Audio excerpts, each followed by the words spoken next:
दोस्तों यहाँ पर हमारे सामने एक सीवी खुला हुआ है, करिकुलम विटाe जिसको बोलते हैं, जिसको रिज्यूमे या बायोडेटा भी बोलते हैं। इसी फाइल को हम लिब्रे ऑफिस राइटर में बनाना सीखेंगे और इसी फॉर्मेटिंग को हम देखेंगे कि राइटर में कैसे इम्प्लीमेंट करते हैं, कैसे उपयोग में लाते हैं। तो बिना देरी करे हुए शुरू करते हैं लिब्रे ऑफिस राइटर का ये वीडियो और उसमें सीवी बनाने की प्रक्रिया स्टार्ट करते हैं आज का वीडियो।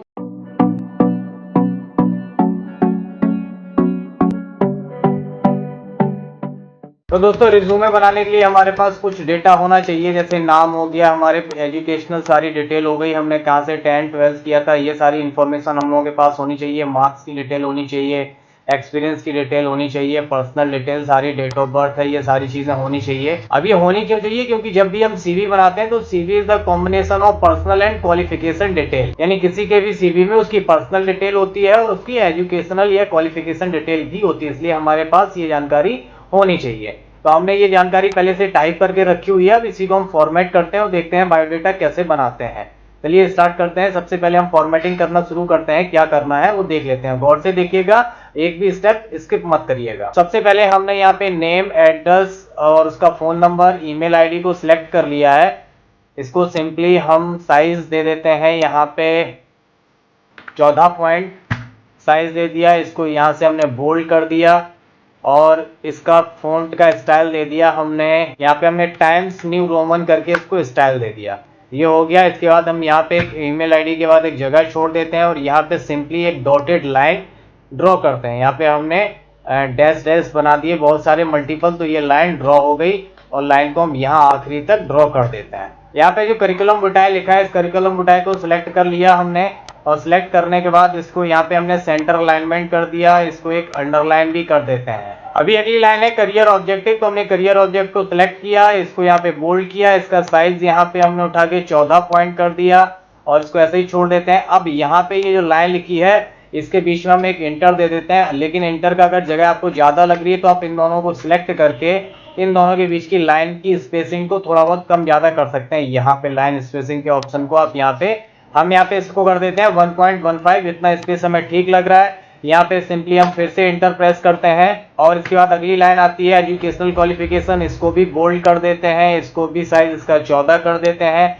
लेकिन देखिए ये जो बीच का कंटेंट लिखा हुआ है इसे हम बोल्ड नहीं करेंगे, ना ही इसका साइज बढ़ाएंगे। इसका ये साइज 12 ही रहेगा और ये बिना बोल्ड के रहेगा। एजुकेशनल क्वालिफिकेशन को हमने बोल्ड कर दिया है और 14 पॉइंट साइज भी कर दिया। अब इसके बाद जो एजुकेशनल क्वालिफिकेशन ये लिखी है ना, इसको हम एक टेबल के फॉर्मेट में बनाना चाहते हैं। जैसे हमने आपको पीडीएफ फाइल दिखाई थी, इस तरीके की एक टेबल ड्रॉ करेंगे और उसमें हम ये एजुकेशनल क्वालिफिकेशन लिखने वाले हैं। तो हम आपको बताते हैं कि टेबल कैसे ड्रॉ करते हैं और टेबल में ये सारी चीजें हम कैसे लिखने वाले हैं। अभी हमने टेबल ड्रॉ कराने के लिए टेबल मेन्यू में गए, यहाँ पे इंसर्ट टेबल करवा दिया और इंसर्ट टेबल में हमें देखना सबसे पहले कि हमें कितने कॉलम और कितने रो चाहिए है। तो अभी हम यहाँ पे देख लेते हैं। मुझे डिग्री का कॉलम चाहिए, institution, year of passing, board और यूनिवर्सिटी मार्क्स। 1 2 3 4 5 कॉलम चाहिए मुझे और 1 2 3 4 5 रो चाहिए, यानी 5 कॉलम और 5 रो चाहिए। सिंपली हम आते हैं टेबल मेन्यू में, इंसर्ट टेबल करते हैं और यहाँ पे 5 कॉलम कर देते हैं और 5 ही रो कर देते हैं और इंसर्ट करवा देते हैं। अब देखिए ये हमारे पास एक टेबल इंसर्ट हो गई है। डिग्री वाला कॉलम सर्टिफिकेट वाले को कट करते हैं या पहले वाले कॉलम में पेस्ट करवाते हैं।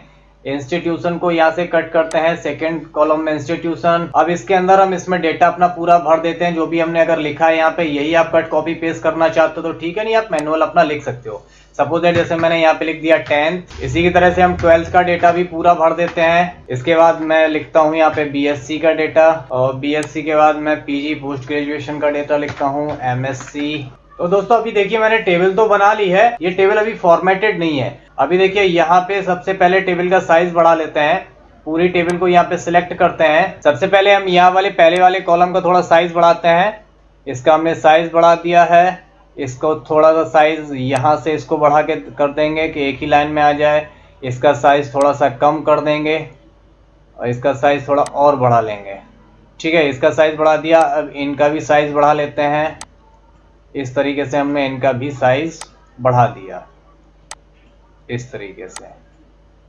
ठीक है, अब इन सब को ऊपर वाली लाइन को सिलेक्ट करके यहाँ पे नीचे आते हैं, इसको सेंटर अलाइनमेंट करते हैं। ये सेंटर अलाइनमेंट हो गया है और इसको इधर से सेंटर अलाइनमेंट करते हैं, इसको यहाँ से बोल्ड कर देते हैं। अब मैंने इसको सिलेक्ट किया, सिलेक्ट करने के बाद टेबल की फॉर्मेटिंग में मैं इसको यहाँ पे ऑल बॉर्डर कर देता हूँ, तो इसमें सारे ऑल बॉर्डर आ जाएंगे। लाइन को कलर में ब्लैक कर देता हूँ, लाइन को यहाँ पे डबल लाइन कर देता हूँ, तो इस तरीके का ये हमारा दिखने लगेगा। अब इसको करते हैं सिलेक्ट। मैंने पहले वाली रो को सिलेक्ट किया, पूरा रो को सिलेक्ट करने के बाद यहाँ से हम फिल कलर में कोई लाइट सा कलर फिल कर देते हैं। ये मैंने कलर फिल कर दिया लाइट सा। अभी हमारी टेबल कुछ ठीक ठाक लगने लगी है। इन सबको फिर से सिलेक्ट कर लेते हैं, इन सबको कर देते हैं यहाँ से सेंटर अलाइनमेंट, ओके, और यहाँ से कर देते हैं इसको मिडिल में सबको। अभी हमारी टेबल यहाँ से पूरी कंप्लीट हो गई है। अब आते हैं हम अगले कॉलम पे। अगला कॉलम यहाँ पे हमारी अगली लाइन है अचीवमेंट की। अचीवमेंट को सिलेक्ट करते हैं, यहाँ पे पॉइंट इसका साइज करते हैं 14, इसको बोल्ड करते हैं और यहाँ पे एक इंटर प्रेस करते हैं और ये हमारा अचीवमेंट जो लिखा हुआ है यहाँ पे ये अचीवमेंट हो गया। अचीवमेंट के बाद नेक्स्ट आता है यहाँ पे दोस्तों ये एक्सपीरियंस का भी हमने साइज 14 कर दिया, बोल्ड कर दिया। इसके बाद अब यहाँ पे 2 एक्सपीरियंस लिखे हुए हैं। इन 2 एक्सपीरियंस के लिए मैं क्या करता हूँ, यहाँ पे एक बुलेट लगा देता हूँ इन दोनों के लिए। तो यहाँ पे सिंपली हमने इनको सिलेक्ट कर लिया, यहाँ पे बुलेट्स एंड नंबरिंग के ऑप्शन पर आकर, और यहाँ पे मैंने इनको कोई डिज़ाइन दे दिया, ये हमने डिज़ाइन दे दी इनको। और यहाँ पे ये डेटा जो लिखा हुआ है इसको फॉर्मेट करते हैं। देखिए मैंने किस तरीके से इसको फॉर्मेट किया।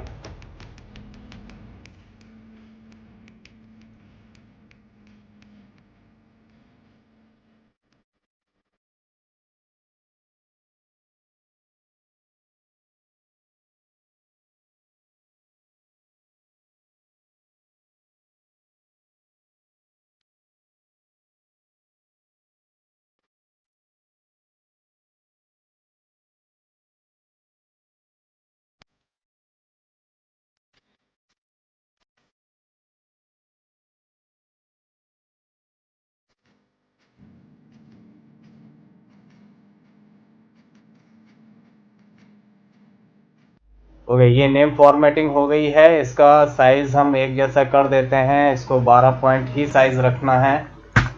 12 पॉइंट साइज हो गया। ये जो यहाँ पे दिख रहा है थोड़ा सा, यहाँ पे ये स्पेस अलग अलग है, इनका सबका स्पेस बराबर का कर देते हैं। ये देखिए इस तरीके से इनको सही कर देते हैं और यहाँ पे ये खिसक के आ गया, इसको सही कर देते हैं। इस तरीके से हमारी फॉर्मेटिंग हो गई। अब अगली लाइन आती है डिक्लेरेशन की। डिक्लेरेशन को सिलेक्ट करते हैं, इसका साइज यहाँ से 14 करते हैं, बोल्ड करते हैं और यहाँ पे एक इंटर प्रेस करते हैं। ये डिक्लेरेशन हो गई। डिक्लेरेशन के बाद अगली लाइन आती है ये एड्रेस का। एड्रेस पे हम यहाँ 2 लाइन का स्पेस देंगे और इसको कर देंगे हम राइट साइड में अलाइनमेंट, और इस लाइन को सिलेक्ट करके कर देते हैं हम इसका साइज 14 और इसको कर देते हैं बोल्ड। बोल्ड किया, थोड़ा साइज बढ़ गया, इसका साइज कम कर दिया। अभी इस तरीके से मेरी नॉर्मल फॉर्मेटिंग हो गई है। अब यहाँ पे करवाते हैं एक शेप इंसर्ट करवाते हैं। इंसर्ट में जाते हैं, यहाँ पे शेप पर आएंगे। शेप पर हम बेसिक शेप में ये लेते हैं स्क्वायर या रेक्टेंगल ले लेते हैं। एक रेक्टेंगल को ड्रॉ करते हैं यहाँ पे ये रेक्टेंगल ड्रॉ हो गया। इस शेप की आकृति को थोड़ा सा बढ़ा लेते हैं, इसका थोड़ा सा विड्थ करते हैं ज़्यादा, इधर से इसको थोड़ा सा आगे वो कर देते हैं। इसके ऊपर अभी देखिए यहाँ पे ये शेप ऊपर आ रहा, तो जिसके नीचे जो लिखा था पर्सनल डिटेल वो हाइड हो गई है। तो इसको राइट क्लिक करते हैं, अरेंज पर आते हैं, इसको करते हैं सेंड टू बैकग्राउंड। बैकग्राउंड में भेज देंगे इसको, तो जो लिखा है वो ऊपर आ गया। अब इसी के हिसाब से मैं इसको थोड़ा सा एडजस्ट कर देता हूँ। देखिए इसको यहाँ से इसका साइज इस तरीके से कर देंगे, ये सेंटर में आ गया, ये इस तरीके से। अब इसी तरीके से हमने दोबारा से इंसर्ट करवाते हैं। शेप को इंसर्ट करवाया, बेसिक शेप में रेक्टेंगल लिया, रेक्टेंगल इसी के ऊपर ड्रॉ करवा दिया। इस तरीके से हमने इसको ड्रॉ करवा दिया। इस पर राइट क्लिक किया, इसको अरेंज टू बैकग्राउंड कर दिया और थोड़ा सा इसका ऊपर का साइज बढ़ा दिया, सेंटर में आ गया। इसी को हमने कॉपी किया। कॉपी करने के बाद यहाँ अचीवमेंट पर आके हमने यहाँ पेस्ट कर दिया, तो ये यहाँ आ गया। इसको भी इस तरीके से हम एडजस्ट कर देते हैं, ये एडजस्ट हो गया। फिर से पेस्ट करते हैं, तो ये दूसरा वाला उठा के हम एक्सपीरियंस के ऊपर पेस्ट कर दिया। इसी को फिर से कॉपी किया और इसको पर्सनल डिटेल के ऊपर आके पेस्ट कर दिया। यहाँ पे ये देखिए पर्सनल डिटेल के ऊपर मैंने कर दिया। इसी को कॉपी करके या फिर से पेस्ट किया तो ये आ गया, इसको डिक्लेरेशन के ऊपर पेस्ट कर देते। अब दोस्तों इसमें एक फॉर्मेटिंग रह गई है पेज का बॉर्डर लगाने का, तो बॉर्डर लगाने के लिए हम क्या करते हैं ये और देख लेते हैं। तो दोस्तों अब इस पेज में बॉर्डर लगाते हैं। पेज बॉर्डर लगाने के लिए फॉर्मेट मेन्यू के यहाँ पे पेज स्टाइल पर जाएंगे और यहाँ पेज स्टाइल पे ये बॉर्डर का ऑप्शन आता है। यहाँ पे ये देखिए बॉर्डर लिखा है, यहाँ पे अभी नो बॉर्डर सिलेक्ट है। यहाँ पे हम ये ऑल बॉर्डर पे क्लिक करेंगे, ये चारों तरफ बॉर्डर लग जाएगा। यहाँ से हम इस बॉर्डर की स्टाइल लेते हैं। यदि हमने ये स्टाइल ले ली, इसका लाइन का कलर ब्लैक ही रहने देते हैं। थोड़ा लाइन की विड्थ बदल लेते हैं, थोड़ा सा थिक कर देते हैं, 2.25 मोटी कर लेते हैं या इस तरीके की कर लेते हैं और यहाँ अप्लाई करते हैं और ओके कर देते हैं। इस तरीके से देखिए हमारे पेज में बॉर्डर भी लग गया। ओके, तो इस तरीके से मेरी सारी फॉर्मेटिंग हो चुकी। अब यहाँ पे आखिरी काम बचता है कि इस राइटर की फाइल को, जो राइटर में है, इसको पीडीएफ में कैसे सेव करें। उसके लिए सिंपली आप फाइल मेन्यू में जाएंगे और यहाँ पे एक्सपोर्ट एज पीडीएफ लिखा है, ये ऑप्शन पे क्लिक करेंगे और यहाँ पे ये सारा ऑल पेज कर देंगे और इसको कर देंगे हम एक्सपोर्ट। और यहाँ पे ये विंडो खुल रही है एक्सपोर्ट की, तो हम यहाँ डेस्कटॉप पे इस फाइल को अपने यहाँ पे सीवी का नाम दे देते हैं और इसको सेव कर देते हैं।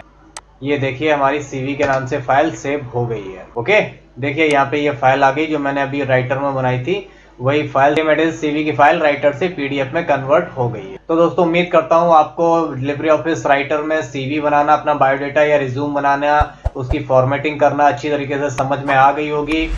और यदि इसमें कोई प्रॉब्लम है तो प्लीज़ कमेंट में ज़रूर बताइएगा ताकि मैं आपके लिए उस प्रॉब्लम का सॉल्यूशन लेके आ सकूं। मिलते हैं अगले वीडियो में, तब take care, good bye, thank you.